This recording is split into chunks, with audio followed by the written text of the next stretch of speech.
It's Friday, October 18th, 2013, and let's talk about what happened this week over at xdadevelopers.com.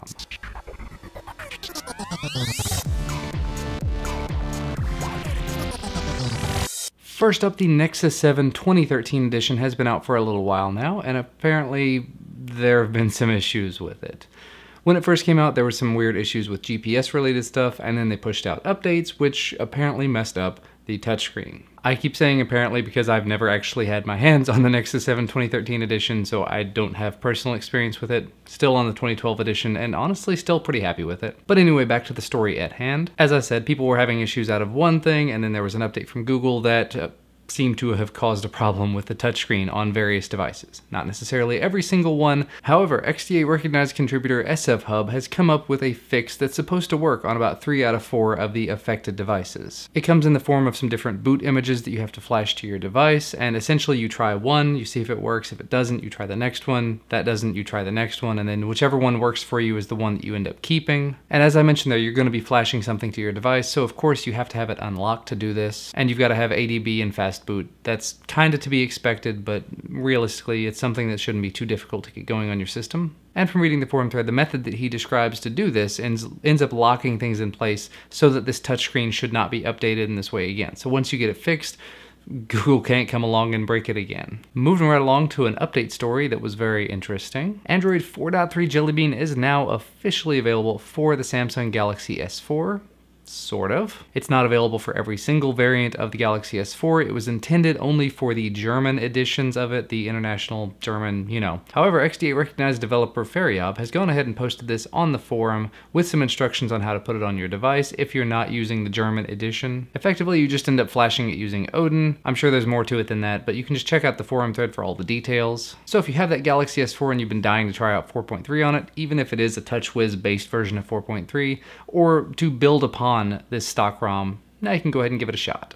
And speaking of the Galaxy S4, there's another story related to it that I found kind of interesting. One of the devices that have come out recently that's really caused a bit of a stir is this device, the Galaxy Note 3. I'm testing it for Verizon, don't freak out. There's some very interesting and unique features, some software-related features that come on the Galaxy Note 3 that a lot of people seem to really enjoy. And that's why XDA senior member Last Standing Droid has gone ahead and ripped those out of the Galaxy Note 3 firmware and made it work on the Galaxy S4. Specifically, the things he made work were the My Files app, Bloomberg Plus, which came with air gestures, Gallery, although not everything's 100% on that, Active Application Widget, and the Note 3 Wallpaper Chooser, the Samsung Alarm Widget, Samsung Wallet, MMS. Wow, he's been busy. And it is worth mentioning that you might have to be running Android 4.3, this leaked version, this official version that just came out we talked about. You might have to have that going on your device before you try this out because some of the things are going to rely on Android 4.3. And in that very same vein, why share the features of the Galaxy Note 3 just with the Galaxy S4? A bevy of different users, XDA senior members T2Do7,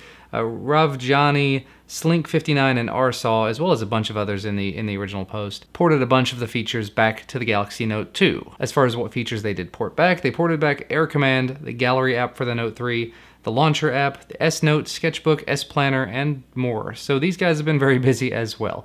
So now, if you are interested in some of the features from the Galaxy Note 3, but you really don't want to shell out $700 to get your hands on one, you might want to check out either of these threads to get your hands on these things for the Galaxy Note 2 or for the Galaxy S4. And moving right along to the last story to mention, when you're looking at a new ROM to put on your device, there are lots and lots of them out there. And while XDA does have a device database which tells you what you can sort of find on your device, not yet available for all devices, not yet fully filled out for every single thing, and from what I understand, it does not provide a grid where you can sort of look at all the features at a glance for all these different ROMs. So that's why XDA senior member Nimrodity has put together a relatively simple Google Docs spreadsheet, which is not as simple as it might seem. It's actually a very detailed ROM database. It goes through a list of different ROMs, going through all the different features that this person has found in their reviewing of the different ROMs. And while it is not comprehensive at this point, it covers things like CyanogenMod, Pac-Man, Slimbeam, Carbon, Revolt,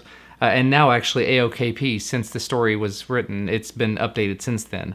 And it's even been opened up to the public so that other people can edit it and help make it a little bit more thorough, a little more detailed. And the author has said that he's going to be expanding as he reviews more ROMs himself, doing things like Paranoid Android and OmniROM. So it is just a nice endeavor to go in there and sort of plot out what you can expect to get from any one given ROM, at least the things that should be common to that ROM no matter what device you're on. So thanks very much to Nimrodity for working on that, and for any members of the community that decide to help him out. You can always go check out the forum thread for the details, to see where people are with it, to see who's helping work on it, all that type of fun stuff. And the last thing to mention, 3 other videos were posted to XDA Developer TV this week, and 1 video was posted to the XDA Roundtable channel. First up, TK showed off some great mods that you can put on your Galaxy Note 3, specifically ones that were done by the XDA community. Then I put up a video of an interview I did with XDA Elite Recognized Developer Explode Wild, also known as Guillaume. We also uploaded to the XDA Roundtable channel the presentation that Guillaume did at the Big Android Barbecue. And finally, TK did an Android app review talking about ultimate sound control and how you can get some more fine-grained control of the sound on your Android device. So yeah, all the links to everything that I talked about can be found down in the video description, as well as the links to my YouTube channels. Those are down at the very bottom. If you like this video, I'd appreciate it if you'd hit the like button below the video, and you can always subscribe to receive our content as soon as it becomes available. Thank you so much for watching though, and I will see you again on Monday.